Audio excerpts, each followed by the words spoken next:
members of the Peace and Security Council, representative of partners, international and regional organizations, distinguished representative of NGOs and CSOs, ladies and gentlemen, it is my great pleasure to welcome you all to this open session of the Peace and Security Council devoted to post-conflict reconstruction and development in Africa.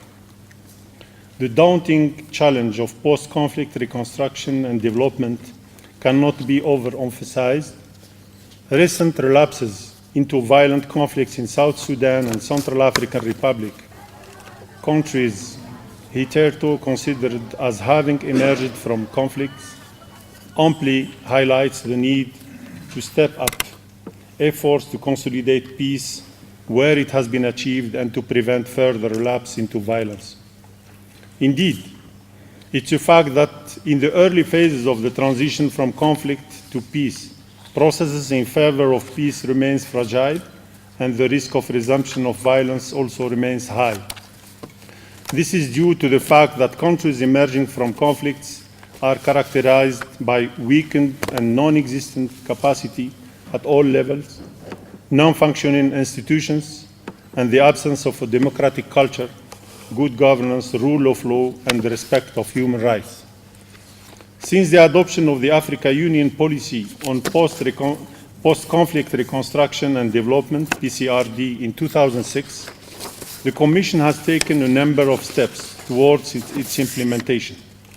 This includes the identification and mobilization of African expertise for peace building and related post-conflict reconstruction endeavors, developing the guidelines for the implementation of PCRD, especially in conducting assessment mission, organization of assessment missions to countries emerging from conflict, implementation of quick impact support projects, now referred to as peace strengthening projects, provision for technical assistance to needy countries, and the mobilization of support from within the continent for post-conflict reconstruction and development efforts in the concerned countries in the framework of the African Solidarity Initiative. I wish to seize this opportunity to thank member states that made solidarity pledges, both in cash and kind, in support to the countries emerging from conflict during the Maidan Africa Union Solidarity Conference that took place on the 1st of February 2014 here in Addis Ababa. The Commission looks forward to the redemption of the pledges to enable concrete activities and programs to be implemented in the needy countries. I wish to encourage member states to continue contributing in the spirit of African solidarity. Excellencies, ladies and gentlemen, the African Union and the regional economic communities have put enormous efforts in the facilitation and negotiations of peace agreements. However, the challenge is now to sustain and consolidate such peace processes through rebuilding of prerequisite institutional and governance structures, as well as the infrastructural facilities as enablers for national reconciliation, socio-economic recovery, and growth. Post-conflict recovery and development is a cross-cutting issue that links together many actors and stakeholders, both at local, national, regional, continental, and international levels. The challenge of effective coordination between Africa Union and other stakeholders is yet to be fully addressed. Building effective partnerships, especially with the African Development Bank, the World Bank, UN Peacebuilding Commission, PBC, and the regional economic communities, RECs, in post-conflict reconstruction effort will generate effective impact. The people in the countries emerging from conflict are yearning for the dividends of peace.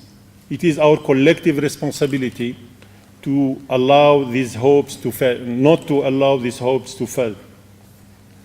It should be stressed that there is still inadequate capacity at all levels to tackle the post-conflict reconstruction and development plight. This capacity deficit ranges from planning and conceptualization of projects and programs to the execution monitoring and evaluation of national and regional levels. The idea of creating an Africa Union Center for Post-Conflict Reconstruction and Development is meant to address this capacity gap. Moreover, PCRD is resource-intensive, human, technical, and financial, and this can partly be addressed in the context of enhanced and coordinated partnership amongst all stakeholders.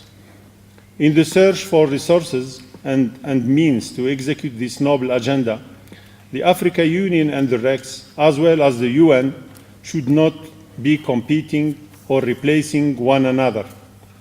Rather, the principle of complementarities, comparative advantage, and collaboration should vividly guide our endeavors and actions.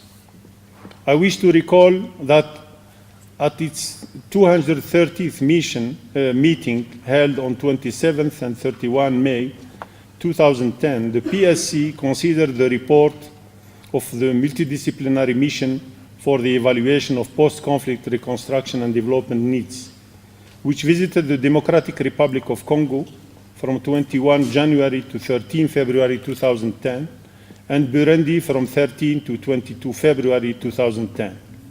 Council, amongst others, decided to establish a subcommittee of Council to elaborate and put in place, in collaboration with the relevant regional economic communities and in consultation with ECA, AFDB, and other multilateral and bilateral partners, a support program for governance, reconstruction, and consolidation of peace based on mobilizing African expertise and focusing on the long term.